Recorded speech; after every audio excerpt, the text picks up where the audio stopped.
Da-dum, da-da-dum, da-da-dum, da-da-da-da-da-dum, da-da-da-da-da-dum. What does that even mean, Bowers Game Corner?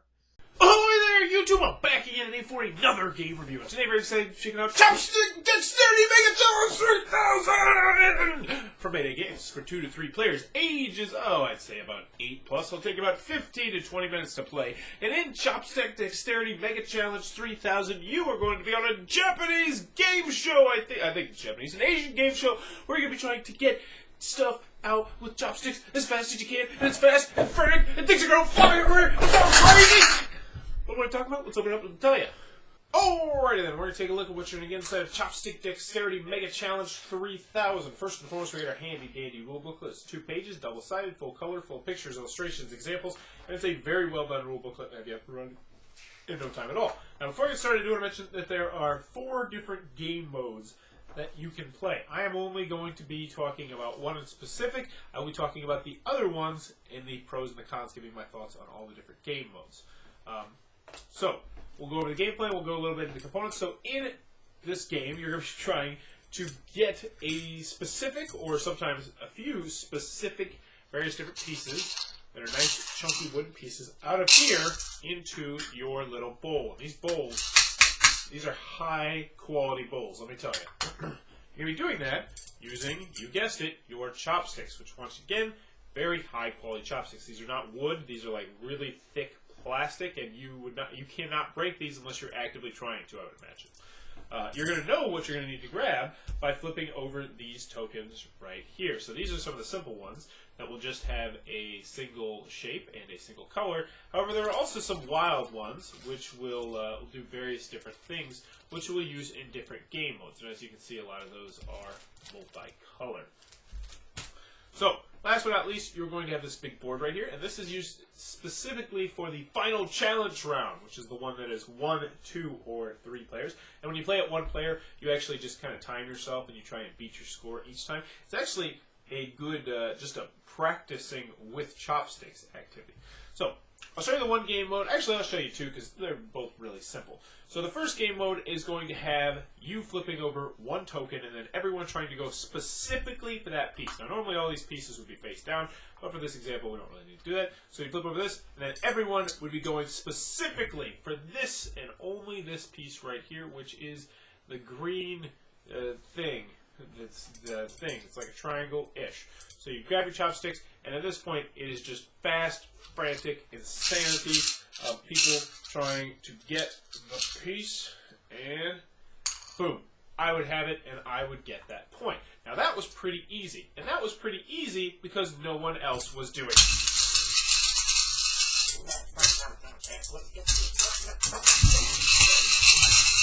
Because no one was doing that, which makes it significantly more difficult, but that is generally what the games escalate to, which makes it a lot of fun, especially if you have a larger table like me.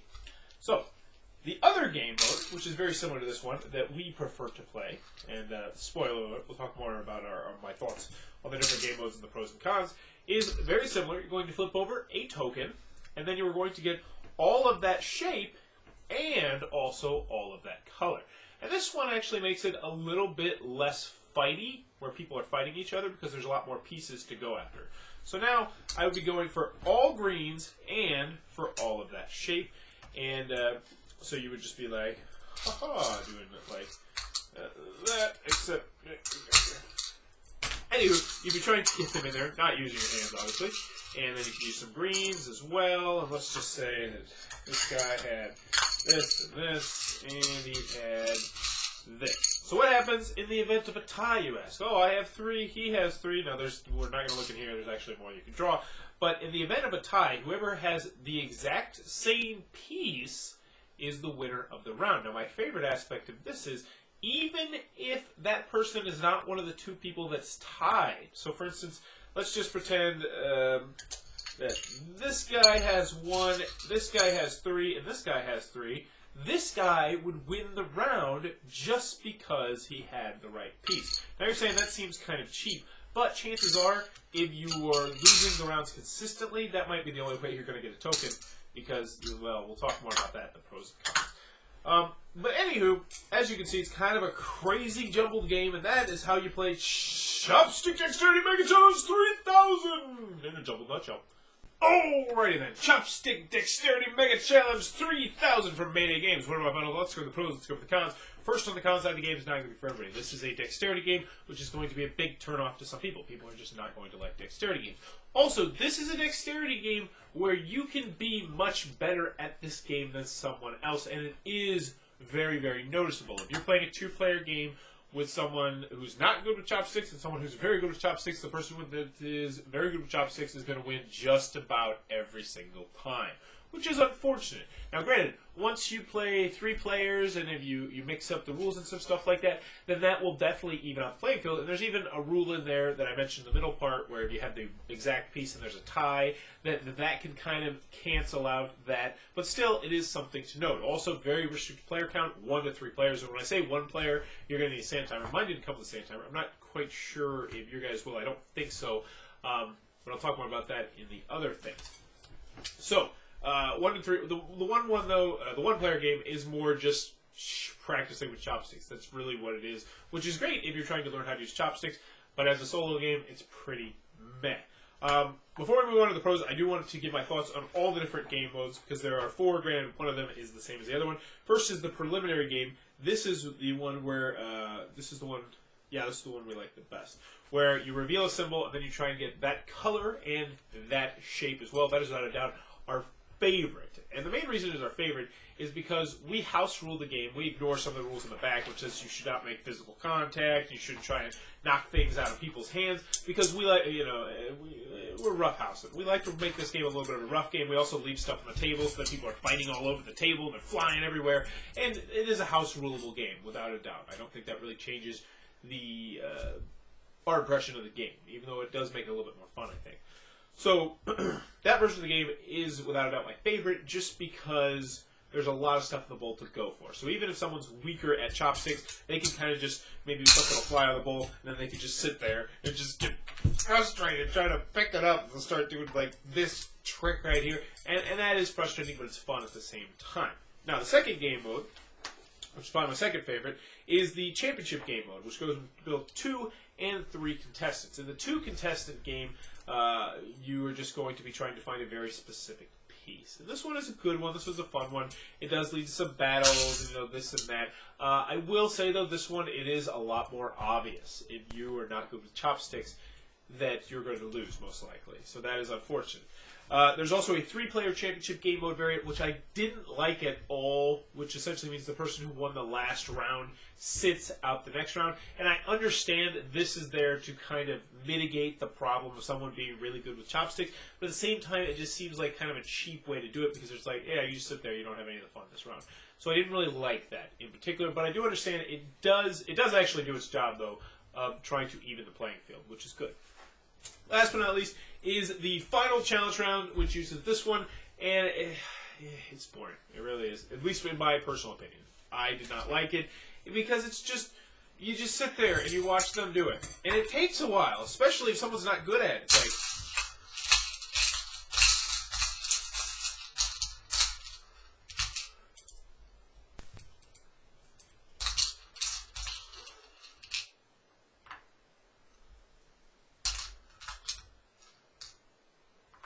do you want to watch that for 5 minutes? Because I don't. I don't want to watch that for 5 minutes. This game mode is not fun. I'm sure some people would have it fun, and this would be a good tournament game. I will say that.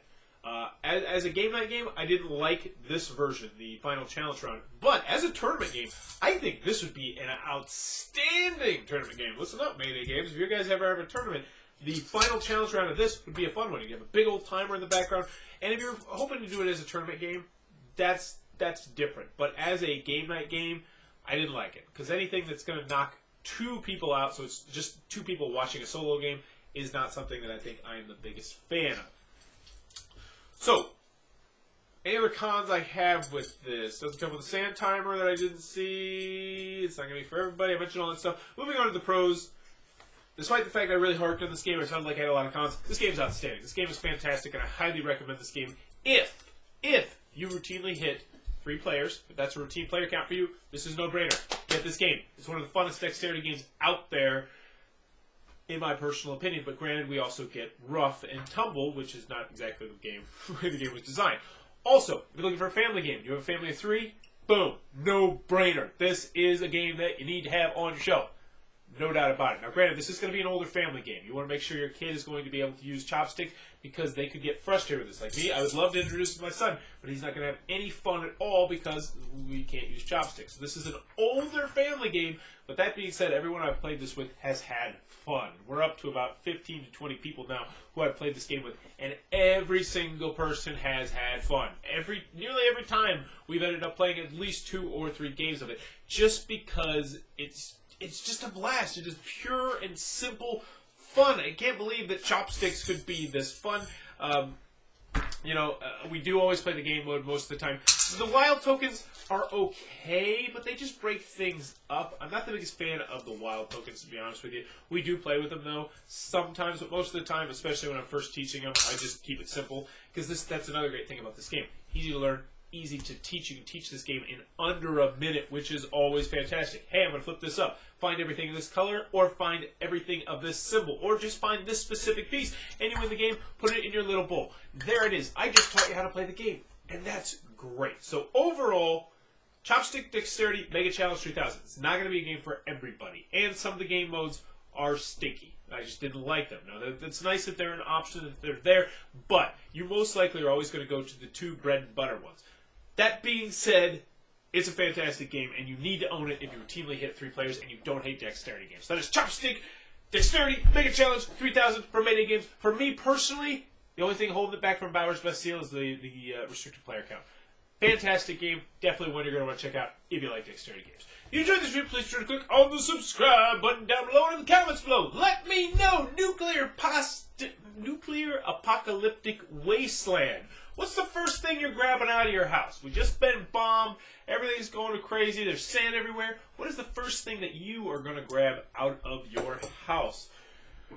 Obviously, we're not talking about family or anything like that, but for me personally, I've got this little crank radio that it's a crank radio that you crank it and then you get the radio. It also has a flashlight built into it, and it even has, like, I think it's got a USB plug in it, and that thing's going to be worth its weight in gold, because I can start charging stuff. I can listen to the radio for potentially emergency beacons. I have a flashlight. That probably might be the first thing I'd grab, but what would be the first thing that you grab? Let me know in the comments below. As always, thanks for your time, YouTube. I don't know why I made that sound. It wasn't a racist thing. I was just clicking. Why would that be a racist thing anyway? Why am I worried about being racist? It's clearly not a racist thing. Is it? Let me know that, too, in the comments below. I don't think so. It's just, I just clicked. No, that's not racist. That wasn't either.